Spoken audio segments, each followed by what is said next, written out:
Hi, everybody. Welcome back to the Mental Health Corner. My name is Rachel, and today we're going to be talking about narcissists and how they don't want to work.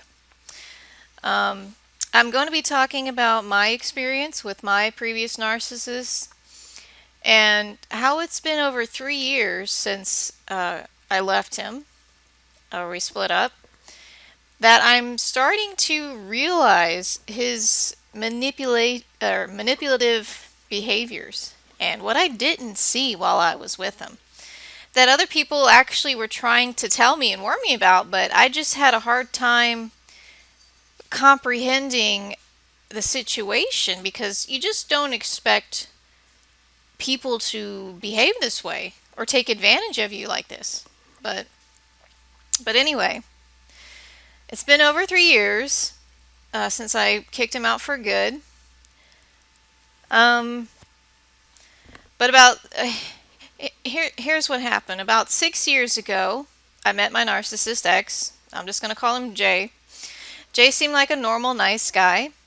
He was into the same things I was into. We really hit it off pretty good in the beginning. But something strange happened about a couple weeks into our dating. He actually asked to move in with me. He had been to my place a couple times already and even spent the night. And at first I was kind of agreeable to it, but in the back of my mind I knew it was way too soon for that. He could sense my hesitation and asked if I felt if it was too soon. It was almost as if he could read my mind at that point because I didn't say no. I said yeah for some stupid reason. But then I told him that, you know what, I really don't think it was a good idea. It was too soon. Maybe we should just slow down a bit. And we got off the phone, and then I could sense that he was upset. So I called him back and said, hey, is everything okay? And that's when he threw the first tantrum in our relationship. He started screaming at me. And this is one of the first ways you can tell somebody is a narcissist. If you tell them no in any sort of way and they can't handle it. So he couldn't handle the fact that I wasn't really on board with him moving in. And because narcissists have the emotional intelligence of a toddler, they will respond like a toddler or a little kid. So he started screaming at me for like 20 minutes about how much I fucked up and how stupid I am because he was going to help me pay for the mortgage. So he said he was going to use his half of the rent that he was using in his apartment and just give it to me. And that I was stupid for not going along with that. So I was crying on the phone, not understanding what was happening, and thinking to myself, did I really screw this up? Is this all my fault? I started to really question myself. This would become the foundation of our relationship. My constant questioning of myself, my thoughts and my actions, as well as taking the blame for everything.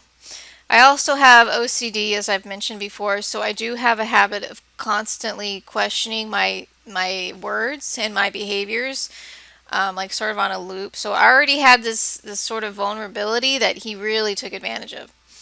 But then he went on to tell me that I was too arrogant and too concerned about how other people would see it.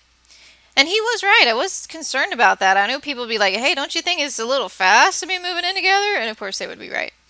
And again, it felt as if he could read my mind. But looking back now, the reality of the situation is that he had done all this before with other women. And it's not that he knows what I'm thinking, it's that he's had this experience before in the past. So he knew I was going to bring that up because he had been through it before. And this is where people, they say the narcissist can read their mind. They're not reading your mind. This is a script that they have, enacted out ahead of time that they've had experienced beforehand. So they know what you're going to say because that's just normal human behavior. So it was just like reading a rehearsed playbook on his part from based on past experience. So as you can imagine, I was a bit traumatized by this blow up and I was in tears. I figured the relationship was over. But he called me back later and apologized for losing his temper and for yelling at me. He said that he loved me and was just upset that I didn't feel the same way. I was relieved. This was the first step in trauma bonding that narcissists love to use. First, they love bomb and serenade you, and then they use the trauma bonding. They become the relief to your suffering. Excuse me. And even though they are the ones who cause the suffering, you become attached to them because of that. It's almost like Stockholm syndrome. So I forgave him, and that was a grave mistake. I figured that would be the last time he blew up at me like that, seeing how much it hurt and affected me, but I was so wrong. Sorry about my cat. So we made up, and things seemed to be going really well. I would sometimes go out and visit him, and he would come and visit me. We didn't really have many issues, except that I noticed he was always telling me how to do things. He complained about my driving, he didn't want to listen to the radio, he told me what I should and shouldn't buy at the store, etc., etc.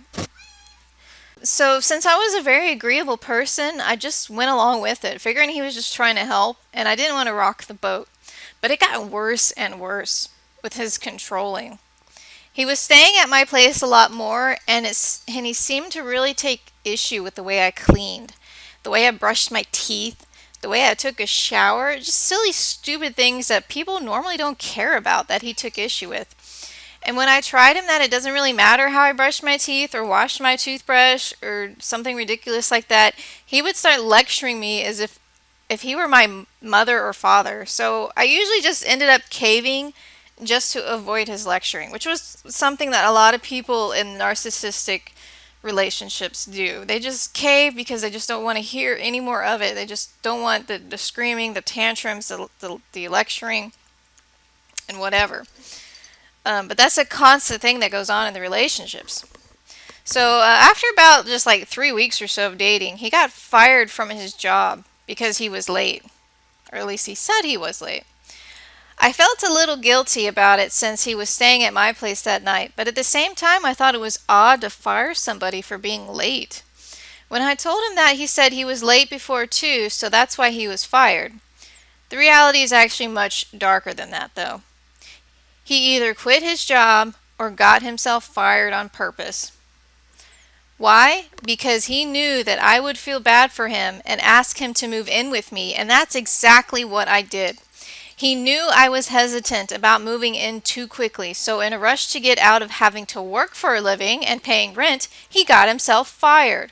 He never intended to help me pay for my monthly mortgage bill at all and never would during our entire relationship. It was all lies from the beginning. It's sick, and I just now realized that after all of these years, what he did. It has taken all this time to fully process the hellish experience I went through with Jay. I'm finally putting all the pieces together and seeing the full picture of this evil, demented, and demonic entity that I lived with for 3 years.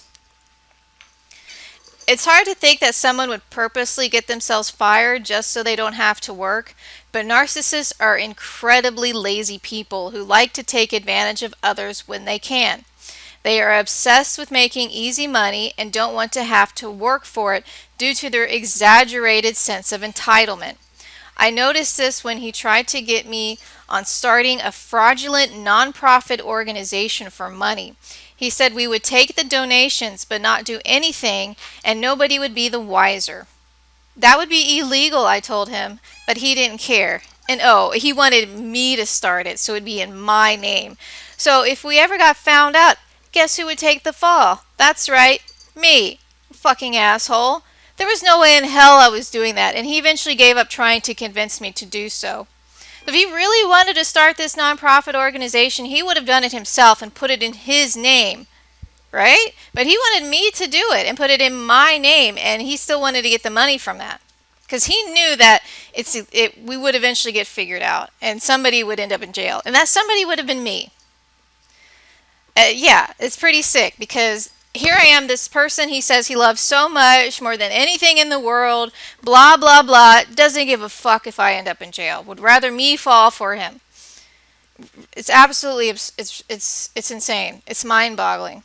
And the reason I now realize that he got himself fired or quit is because during the 3 years we were together, he didn't work, like at all. Okay? Like he worked for maybe a month, but that was it. And he was a complete monster during that month, more so than usual, and ended up getting himself fired yet again. And during this entire 3 years, I helped him with his resume. Although he didn't really want to listen to any of the tips that I had to improve his resume, I submitted his resume to different companies, and he even got several job offers, all of which he turned down.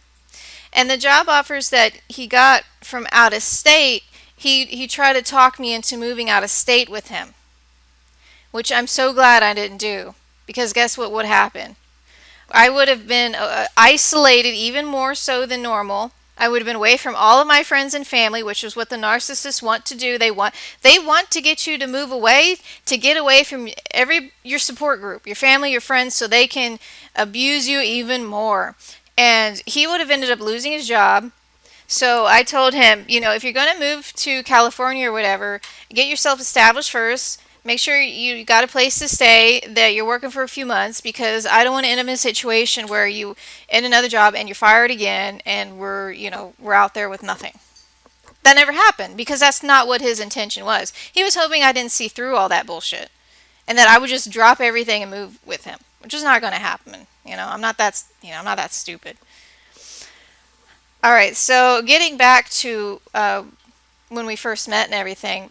All right, so the first time he visited my house, he was actually disappointed that it wasn't a two-story house that he saw on Google Maps for my address. They had the wrong picture for my house. My house was actually pretty decent at 1,600 square feet, but it was a one-story house. But he had his hopes up for that two-story house, that nice big house. I thought it was kind of odd, especially considering that I'm a single mom, and how can I afford such a large house? And we just started dating, so why did it matter so much to him? There was so much disappointment in his voice and in his face when he was telling me about, oh, I thought your house was this house, like my house was like nothing or something. It was weird. And he lived in a small apartment himself, and I was thinking at the time that maybe he's just used to rich people or something. I don't know. But the actual case was that he was scoping out his new home and hoping to be living in a lap of luxury while not having to work. That was the reality of the situation. He was hoping I lived in this big fancy house. He could drop his job, he could move out of his apartment and live in this nice big fancy house to brag about, or just to live in nice luxury. But whatever. During the 3 years we were together, he didn't have a job, like I said. Um, but anyway, like his anger from having to work for a month, I thought it was because he had to drive so far to see me, because he did work in another city. But when I talked to somebody else about it, they said, you know what, I think he was just angry because he had to work and didn't want to work. Then that was true. He was angry that and resentful that he had to work and he didn't want to work.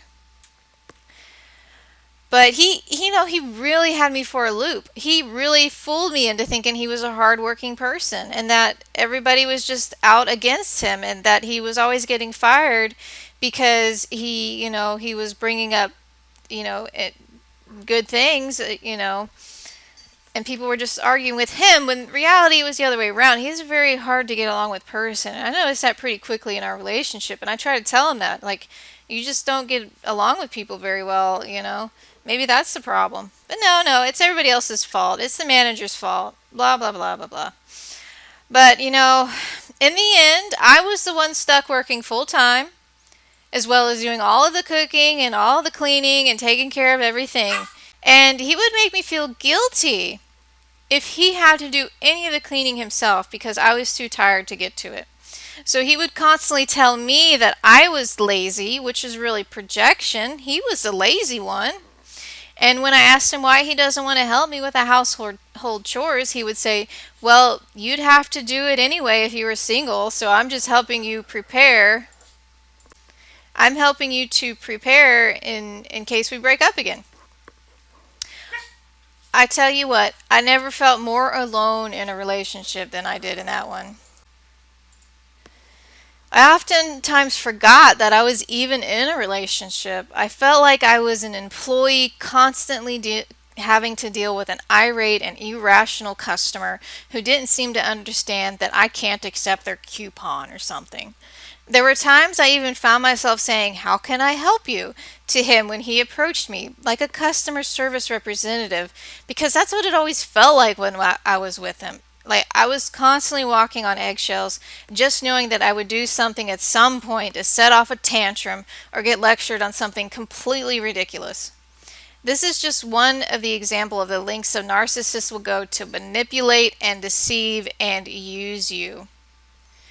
Narcissists don't know what love is. Narcissists only see people for what they can do for them. People are simply there to serve them and to give them constant attention and praise, just like a parent does for a small child. Narcissists are children in adult bodies and are incredibly dangerous because of it. Narcissists will resort to anything to get their way, and if they don't, they are even capable of murder. My narcissist ex threatened my life if I were to get a restraining order on him at the end, and I believe full-heartedly he would have done it. They have no empathy. They only have emotions for themselves and are incapable of putting themselves into other people's shoes. They blame everyone else and society for their own problems.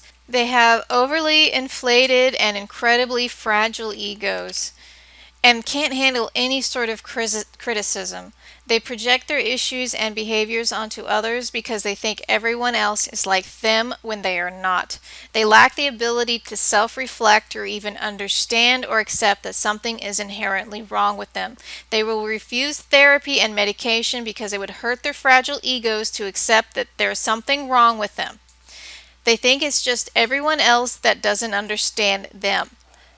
They think it's just everyone else with the problem.